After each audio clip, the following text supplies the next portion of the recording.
Yo, yo, yo. This is Candy B Knittin. I'm Candy B. I be knittin'. And apparently, I also be having over 500 subscribers and have been doing this YouTube thing for exactly a year. So, if this is your first or second time tuning in, allow me to reintroduce myself. I'm Candy B. I live in the mid Atlantic region of the United States of America with my husband, Mr. Rulud. I'm also at Rulud on Instagram. I'm a knitter. I'm a spinner. I've been knitting for about 4 years now, been spinning for about 2 years now. I got 2 elementary age children, and I'm just living the dream.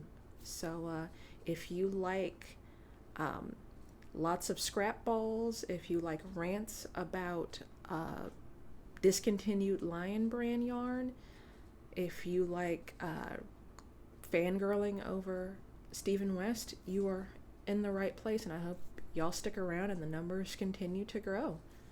So thank y'all for tuning in to me and slamming that subscribe button, or what, I don't know what the YouTube lingo is. But let's get into it. Last week I wrapped up my LaPouf cardigan, and we're on to another garment. And I'm very much in the mode of knitting with my Handspun.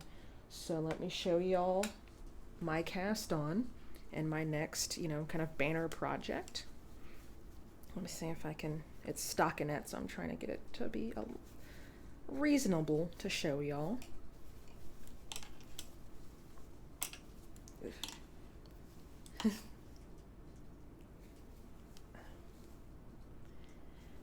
This is a Stripy t-shirt. I'll tell y'all the pattern in a second.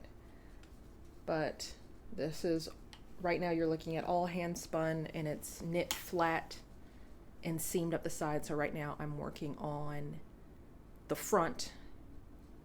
Then the front has a V-neck, then the back panel, and it's drop shoulder, and then you pick up and you knit ribbing for it. And so this is the pattern. And after I finished my LaPouf, I was kind of in a bit of a funk. I thought, oh, here we go. This was the hand spun I wanted to work with, and I wanted to do like a color work yoke or a color work vest, and I just could not find the right pattern, and I really want the right pattern for this. And so I decided to kind of put this on pause, and I was gonna do that's melanated boho bay fiber, and I have this gray Gotland here that I have a couple of skeins of, and I was going to do that together in some sort of project, but instead that got bumped.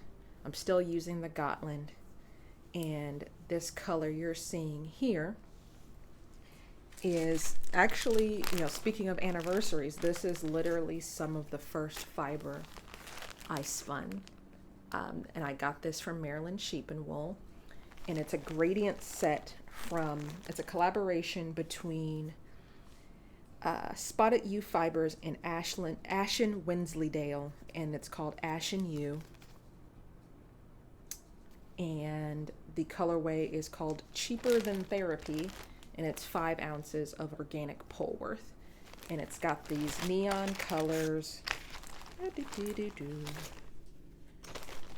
Like highlighter.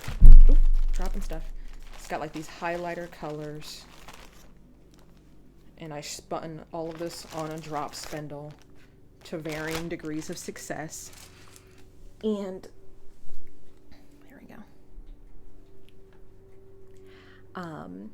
And I spun, this was literally one of the first things I spun on my drop spindle, like after, buying my drop spindle, and then I, bought like some just undyed merino, and then I went to Maryland Sheep and Wool for like the first time, and bought this, and everyone told me, hey, when you knit, when you spin, I'm sure crocheting is the same thing. If you're a crocheter, sometimes you feel like, oh, I have to practice on XYZ fiber, which, everyone has their own favorites, but a lot of times we kind of be like, oh, I have to save this, I have to get good. And this was a situation where this, this is 100% Polworth, hand dyed.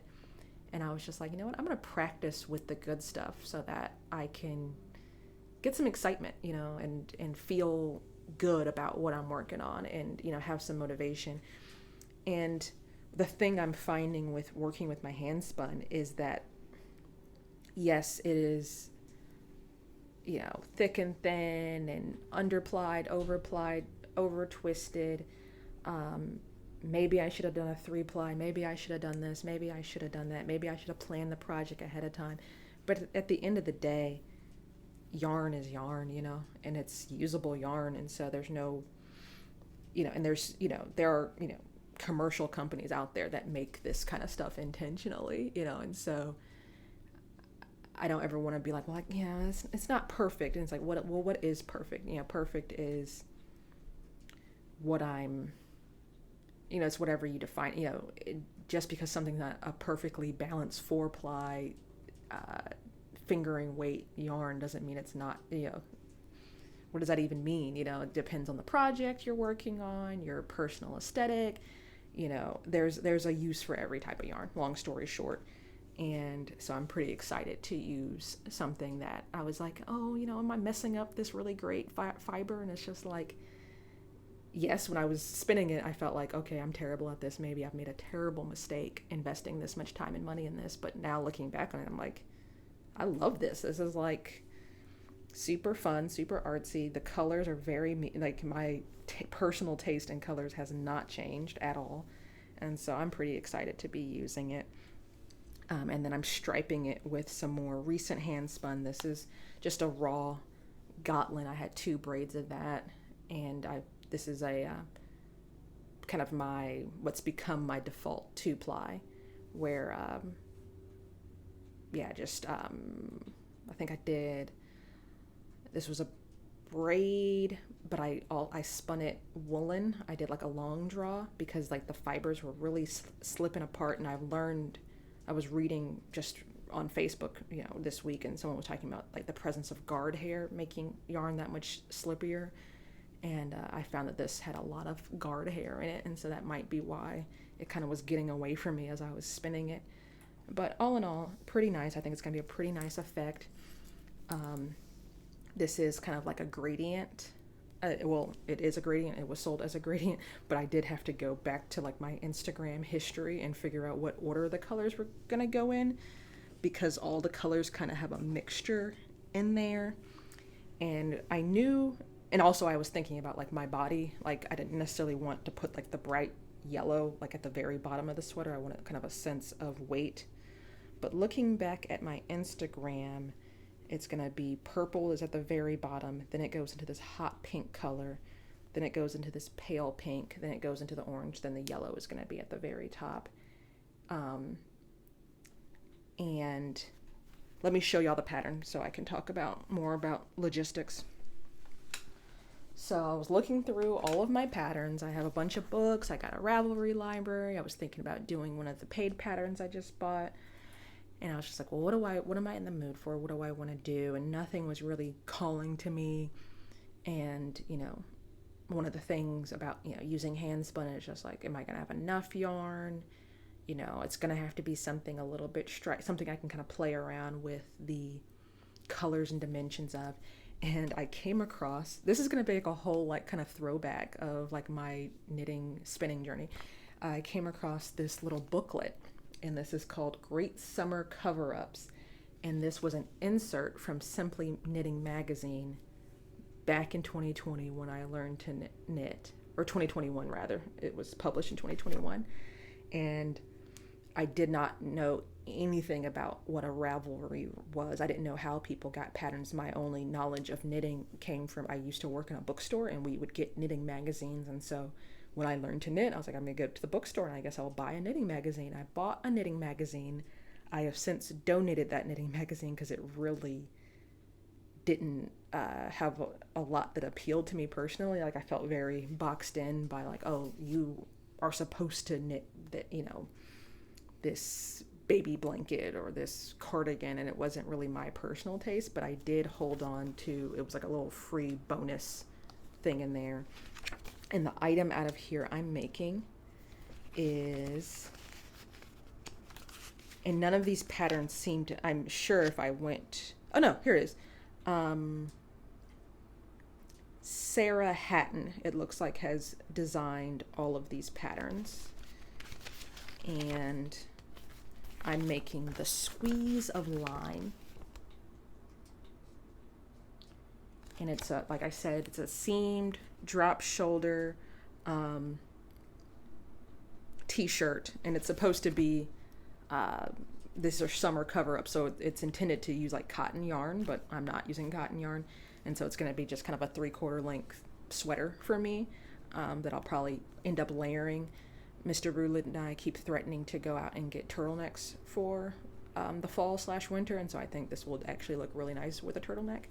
And the appeal here is obviously the stripes. I can stripe in yarn and kind of play around when, you know, if I don't have enough of any type of yarn. This is rated 2 yarn balls out of 3 as far as difficulty goes. Yeah, it calls for Rowan linen DK yarn. And I actually did swatch with this. I swatched and then I took out my swatch because I need every bit of yarn. But I did swatch and block my swatch. And I made like a pretty decent 8-inch size swatch, and I was relatively on gauge. This takes 4.5 millimeter needles for the body, and then I'll have 4 millimeter needles for the ribbing. And I am doing unfortunately this only goes from a 38.5-inch bust up to a 57.5-inch bust.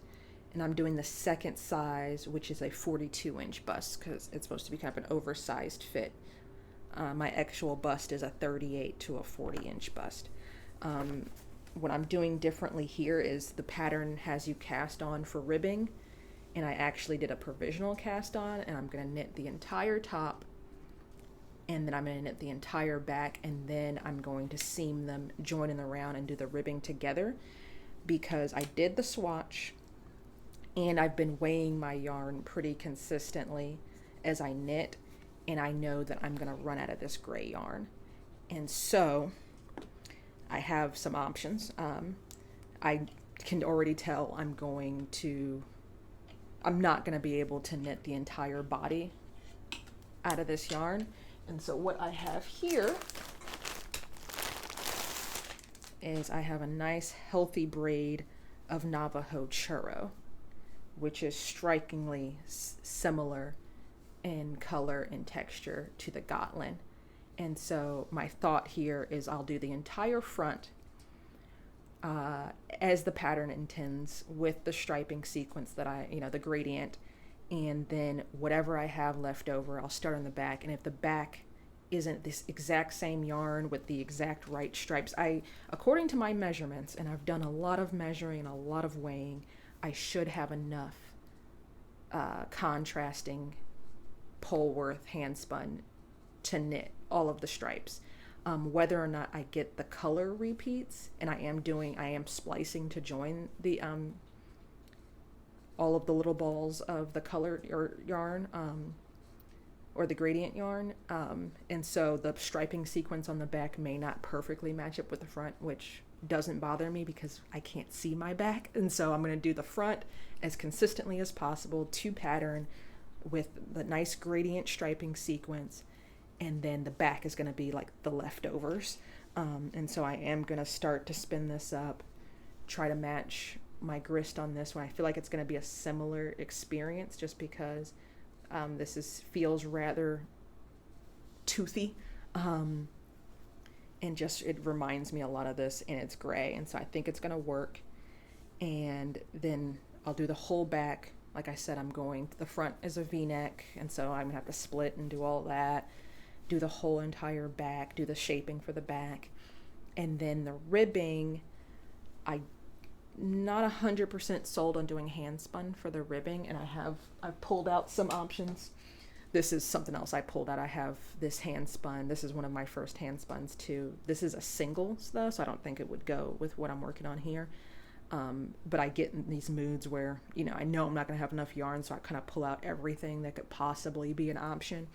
And this is actually a singles I spun on, like I said, you wouldn't say singles plural, a single ply that I spun on my drop spin alone. It was one of the first singles I did. And so since we're doing show and tell and sharing memories, I guess I'll show y'all this. But this was an option too because it has the gray in it. But I don't think it really goes as far as like the fact that I've done this 2-ply. I do have this commercial yarn, which I think would be a nice option just so my ribbing is really nice and uniform. This is Nature Spun by Brown Sheep Company, and this is like a DK weight gray yarn. And this might be an option to do the ribbing, and then the ribbing will be nice and uniform. Like I showed with my Lapoof last week, if I'm going to do like a scrappy project, I try to intentionally make the ribbing something that's cohesive so it doesn't look like I ran out of yarn, even though I definitely ran out of yarn. I also have like this commercial fingering weight wool yarn that's kind of like this highlighter pink color that might come into play if and when I run out of yarn, but we'll see. Of course, I could always go out and buy a DK weight 100% non-superwash wool yarn, and I might end up doing that just so, like I said, I really want the ribbing to have a nice uniform look, and then the lumpy bumpiness of my Handspun in there. I think that would be very handsome. That's all I really wanted to share with y'all today. I just wanted to show y'all my new project I'm working on, celebrate a year of hanging out with y'all, talk to the OG. I remember putting up this channel and being shocked that 10 people had watched one of my videos, because I literally don't know 10 people that would watch I was just like, well, my sister-in-law watched, and my sister watched, and I got a friend that watched, and then once it went past 4, 5, 6, 7 people, I'm like, okay, these are strangers watching my videos. Like, wow, this is something.